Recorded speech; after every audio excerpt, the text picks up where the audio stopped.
السلام عليكم ورحمة الله وبركاته. معاكم خالد يا جماعة من قناة الشيف خالد مايفا. جبنا لكم فيديو جديد كالعادة، وهو كيفية اختيار فردة الكوارع، او ان انت تعرف ازاي فردة الكوارع دي تكون كويسة وتكون اللي هي الامامية او الخلفية. ايه الفرق ما بين الامامية وايه الفرق ما بين الخلفية؟ طبعا هنعرف مع بعض دلوقتي من خلال الفيديو ده افضل فرد الكوارع في الاكل. والناس اللي هي كبار السن لو عاوزه حاجه ما تكونش دسم قوي، ايه افضل حاجه ليهم. وبالنسبه للاطفال لو برضو ما بتاكلش الكوارع وعاوزين حاجه بتكون الدسم بتاعها خفيف، هنعرف دلوقتي مع بعض والخطوات واحده واحده بالراحه. زي ما حضراتكم شايفين دول فردتين كوارع، واحده سليمه وواحده تقريبا من كتر الضرب او العجل اتخبط او هو نزل السلخانه كانت بالمنظر اللي هو غير لائق دوت. فمعلش اعذروني على المنظر ده، لاني انا حبيت اوضح للناس اللي في المقدمه الفرد الكوارع السليمه من البايظه. مع بعض دلوقتي هتعرف افضل فرد الكوارع لو انت عاوز تاكل حاجه دسمه، حاجه كويسه. في كبار سن ما بيحبوش الحاجات الدسمه، تجيب لهم حاجات خفيفه هم والاطفال. وايه افضل كارع تاكله سواء الامامي او الخلفي؟ زي ما حضراتكم شايفين الفرق، الفرد الكوارع اللي قدام منكم دي اللي هي الخلفي بتكون اطول من الامامي، وانا بفضل الاماميه عن الخلفيه. الخلفيه بتكون ناشفه شويه وبتكون عظمها كتير عن اللي هي عفوا الخلفيه بتكون العظم بتاعها كبير وناشف عن الاماميه. الاماميه بيكون العصب بتاعها طري ويكون نسبه الدسم فيها اعلى من الخلفيه. ولكن انا بفضل الفردة الكارع الامامي بالنسبه للبقري او الجاموسي بيكون افضل من الفردة الكوارع اللي هي الخلفيه. دلوقتي لو انت مثلا عاوز حاجه ما تكونش دسمه قوي، عندك مثلا اطفال او عندك ناس كبار السن وبيحبوا الاكله ديت بس ولكن بيخافوا مثلا من الدسم بتاعها، تقدر ان انت تجيب لهم في فرد كوارع بتاعه بتلو، وفي فرد كوارع اللي هي البقري بتكون خفيفه شويه عن الجاموسي. بالنسبه لو انت هتشتري فرد الكوارع مثلا بتلو، بتكون اخف على الاطفال او على كبار السن بالنسبه عن الجاموسي. الجاموسي بيكون دسم جدا والشوربه بتاعته بتكون تقيله جدا غير البقري او غير الجاموسي.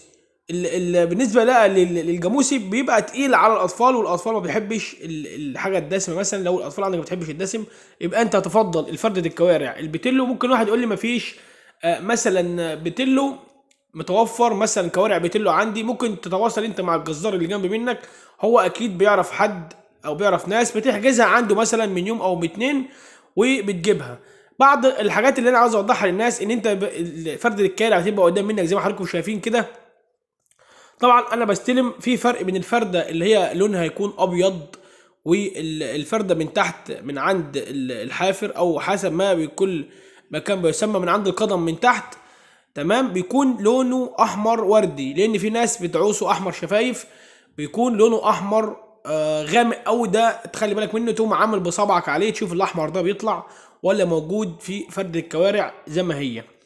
بيكون احمر ورد زي ما حضراتكم شايفين كده، ده بيكون احمر ورد زي اللون ده بالظبط. وتكون فردة الكوارع بتكون لونها ابيض. يعني لو حضراتكم واخدين بالكم ان في كذا مقاس، يعني في فردة الكوارع الخلفيه زي ما حضراتكم شايفين كده في الفيديو بتكون اطول من الاماميه. يعني بص بالمقاس كده، دي الخلفيه اهي، تمام، تكون العظمه بتاعتها كبيره، تمام.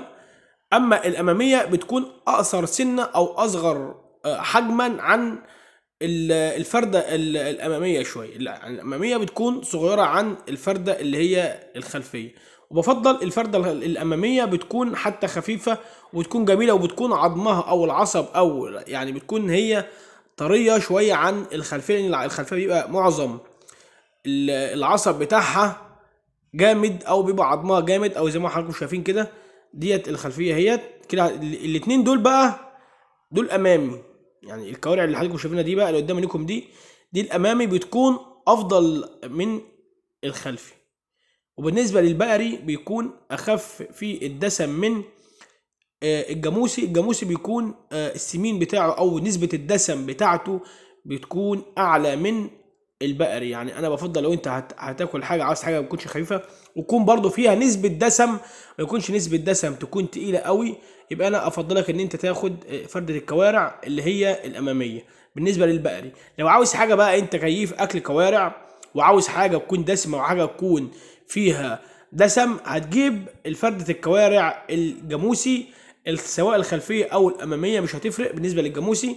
بيكون الجاموسي عامة بيكون دسم دسم، وبيكون الطريقة بتاعت الاكل حتى بتاعته بتكون تقيلة شوية، ولكن بيكون طعمه جميل، بيكون طعمه جميل، وبيكون الشوربة بتاعته جميلة لما بتضيف معاها الخضار في طريقة الشوربة. هنعمل لكم طريقة الطهي اللي بالنسبه للكوارع، طريقه جميله برضو وسهله جدا وبسيطه، وطرق تكسير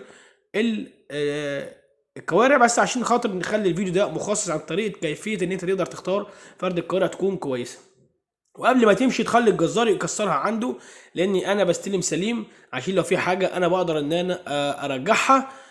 فانا واجهت مشكله ان هي في فرد الكوارع كانت بايظه، ورجعتها تاني لصاحب الجزار او صاحب الحاجه اللي احنا بنجيب منه. فده انت لما تكون هناك تفتح فرد الكوارع، وتكون في كوارع كبيره في السن، كوارع جاموسي او بقري، بيكون اصحاب الجزارين دابحين فرد الكوارع. بعض الناس هتواجه مشاكل ان هي بتاخد وقت في السوى كبير، بتلاقي فرد الكوارع من العصب من الاخر، فرد الكوارع خالص او من تحت ما بيكونش فيه الحمار دوت، بيكون اصفر، والعظم نفسه النخاع ما بيكونش لونه ابيض او وردي، اللي هو ورا خالص زي ما حضراتكم شايفين كده، من ورا خالص كده اللون بقى بيكون ما بيكونش ابيض او وردي، بيكون اللون اصفر مدي على صفار. فده بتكون عجوزه وبتاخد وقت في السوى. نصيحه خلي بالك وانت بتشتري الكوارع ما تجيبش حاجه كبيره في السن، لان هتاخد وقت كبير جدا. يعني حتى الحاجه اللي يكون لونها ابيض فاتح، ولون القدم بتاعته، من نهايه القدم بتاعته يكون لونه وردي زي ما حضرتك شايف كده اهو، تكون بيضه بيضه كويس، تكون وردي ما تكونش صفراء والعظم ناشف. انت ممكن لما تمسك فرد الكوارع في ايدك تعرفه، يعني انت ممكن لما تمسك فرد الكوارع في ايدك بص اللون الوردي الجميل ده، لا ممكن ده بيتحول للون اصفر تاني.